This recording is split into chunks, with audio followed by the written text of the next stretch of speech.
Bachelor of hotel management లో university first rank, second rank, third rank. Sun International, Visakhapatnam, Hyderabad. BRS రోజు రోజుకు బలహీనపడుతోందా? ఆ party అస్తిత్వమే ప్రమాదంలో పడిందా? ఆ పార్టీకి రాజకీయ భవిష్యత్తు శూన్యమేనా అంటే తెలంగాణలో ప్రస్తుత రాజకీయ పరిణామాల నేపథ్యంలో అవుననే సమాధానం రాజకీయ వర్గాల నుంచి వినిపిస్తోంది. 10 ఏళ్ల తెలంగాణ రాజకీయాలను శాసించిన కేసీఆర్ కేంద్రంలోనూ చక్రం తిప్పేందుకు విశ్వ ప్రయత్నాలు చేశారు. ప్రధాని నరేంద్ర మోడీని టార్గెట్ చేసుకుని దేశ రాజకీయాల్లో కీ రోల్ పోషించాలని ఉవ్విళ్లూరారు. కానీ రాజకీయాల్లో అన్ని రోజులు మనకు అనుకూలంగా ఉండవనేది జగమెరిగిన సత్యం. తెలంగాణ ప్రజలు ఇచ్చిన షాక్ కు అధికారం కోల్పోయిన కేసీఆర్ ప్రస్తుతం కాంగ్రెస్ ప్రభుత్వం, కేంద్రంలోని బీజేపీ ప్రభుత్వం నుంచి ఎదురవుతున్న ముప్పేట దాడిని ఎలా ఎదుర్కోవాలో తెలియక దిక్కుతోచని స్థితిలో పడిపోయారు. ఒకవైపు మద్యం కుంభకోణం కేసులో కూతురు కవిత కొన్ని నెలలుగా జైల్లోనే ఉంటున్నారు. ఆమెను బయటకు తీసుకొచ్చేందుకు కోర్టుల ద్వారా విశ్వ ప్రయత్నాలు చేస్తున్నప్పటికీ ఫలితం కనిపించడం లేదు. మరోవైపు రాష్ట్రంలో బీఆర్ఎస్ పార్టీ నుంచి గెలిచిన ఎమ్మెల్యేలు, ఎమ్మెల్సీలు చేజారిపోతున్నారు. వారిని కాపాడుకునేందుకు చేస్తున్న ప్రయత్నాలు విఫలమవుతున్నాయి. అన్ని వైపుల నుంచి ఎదురవుతున్న సమస్యలను పరిష్కరించుకోవాలంటే ఓ అడుగు వెనక్కి వేయాలని కేసీఆర్ భావిస్తున్నట్లు కనిపిస్తోంది. ఆ క్రమంలోనే కేంద్రం, రాష్ట్ర ప్రభుత్వాలతో రాజీ మార్గాన్ని అన్వేషిస్తున్నట్లు తెలంగాణ రాజకీయ వర్గాల్లో చర్చ జరుగుతోంది. ఉద్యమ సమయంలో బీఆర్ఎస్, అప్పట్లో టీఆర్ఎస్ తెలంగాణలో తిరుగులేని శక్తిగా ఉంది. ప్రత్యేక తెలంగాణ అవతరణ అనంతరం జరిగిన ఎన్నికల్లో కేసీఆర్ స్వల్ప ఆధిక్యంతో ప్రభుత్వాన్ని ఏర్పాటు చేశారు. ఆ సమయంలో తెలుగుదేశం, కాంగ్రెస్ పార్టీల నుంచి అనేక మంది ఎమ్మెల్యేలను బీఆర్ఎస్ పార్టీలో చేర్చుకున్నారు. 2018లో జరిగిన అసెంబ్లీ ఎన్నికల్లోనూ మరోసారి బీఆర్ఎస్ పార్టీ అధికారంలోకి వచ్చింది.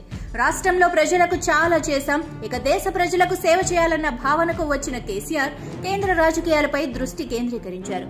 ప్రధాని నరేంద్ర మోడీని టార్గెట్ గా చేసుకుని కేంద్రంలో ఎన్డీఏ, కాంగ్రెస్ వ్యతిరేక పార్టీలను కలుపుకొని చక్రం తిప్పాలని కేసీఆర్ విశ్వ ప్రయత్నాలు చేశారు.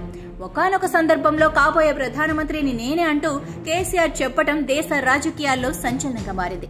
కానీ సీన్ కట్ చేస్తే 2023 అసెంబ్లీ ఎన్నికల్లో తెలంగాణ ప్రజలు కేసీఆర్ కు బిగ్ షాక్ ఇచ్చారు. బీఆర్ఎస్ పార్టీని గద్దె దింపి కాంగ్రెస్ పార్టీకి పట్టం కట్టారు.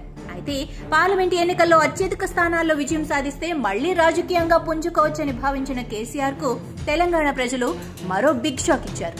ఒక్క ఎంపీ స్థానంలోనూ ఆ పార్టీ అభ్యర్థులు విజయం సాధించలేకపోయారు. తెలంగాణలో కాంగ్రెస్ పార్టీ అధికారంలోకి రావడం, సీఎంగా రేవంత్ రెడ్డి బాధ్యతలు చేపట్టడంతో కేసీఆర్ కు కష్టాలు మొదలయ్యాయి.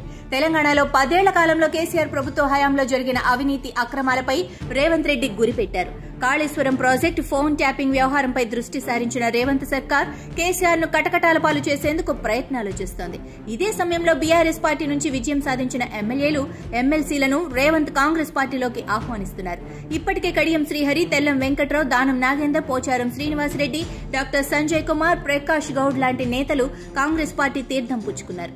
మరో 10 మంది కాంగ్రెస్ పార్టీలో చేరేందుకు సిద్దమవుతున్నారు. వీరిని కట్టడి చేసేందుకు కేసీఆర్, ఆయన తనయుడు కేటీఆర్ చేస్తున్న ప్రయత్నాలు ఎక్కడా ఫలితాన్ని ఇవ్వటం లేదు. దీంతో బీఆర్ఎస్ శ్రేణుల్లో రోజు రోజుకు ఆందోళన వ్యక్తమవుతోంది. ద్వితీయ శ్రేణి నేతలు సైతం భారీ సంఖ్యలో కాంగ్రెస్ పార్టీలో చేరిపోతున్నారు. తాజా పరిణామాలతో క్షేత్రస్థాయిలో బీఆర్ఎస్ బలహీనపడుతోంది. పార్టీ కేడర్ను కాపాడుకునేందుకు కేసీఆర్ చేస్తున్న ప్రయత్నాలు సఫలం కాకపోగా కేంద్ర రాష్ట్ర ప్రభుత్వాల నుంచి ఎదురయ్యే ఇబ్బందులు తట్టుకోవటం కేసీఆర్ కు కష్టంగా మారింది. దీంతో పార్టీ భవిష్యత్తును పక్కన పెట్టిన కేసీఆర్ ప్రస్తుతం ఎదురవుతున్న ఇబ్బందుల నుంచి తప్పించుకునేందుకు కేంద్ర రాష్ట్ర ప్రభుత్వాలతో రాజీ మార్గాన్ని ఎంచుకున్నట్లు తెలుస్తోంది. బీఆర్ఎస్ పార్టీ నుంచి గెలిచిన ఎమ్మెల్యేల్లో 8 మంది కాంగ్రెస్ తీర్థం పుచ్చుకున్నారు. అసెంబ్లీలో బీఆర్ఎస్ కు విపక్ష హోదా లేకుండా చేయాలని సీఎం రేవంత్ రెడ్డి కంకణం కట్టుకున్నట్లు కనిపిస్తోంది.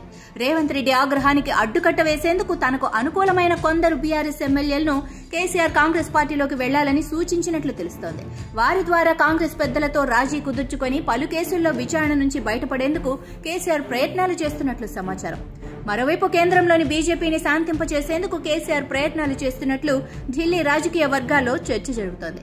బీఆర్ఎస్ రాజ్యసభ పక్షం బీజేపీలో విలీనమయ్యేందుకు ఏర్పాట్లు పూర్తయినట్లు సమాచారం. బీఆర్ఎస్ పార్టీకి ఉన్న 4 రాజ్యసభ సభ్యులు బీజేపీలో చేరబోతున్నట్లు విశ్వసనీయంగా తెలిసింది.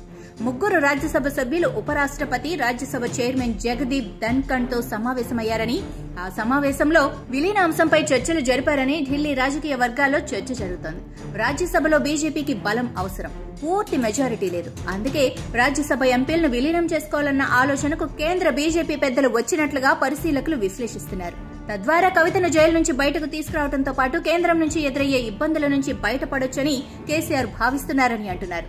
అన్ని అనుకున్నట్లు జరిగితే కేంద్ర రాష్ట్ర ప్రభుత్వాల టార్గెట్ నుంచి కేసీఆర్ ఆయన ఫ్యామిలీ కాస్త బయటపడినట్లేనని తెలంగాణ రాజకీయ వర్గాల్లో చర్చ జరుగుతోంది.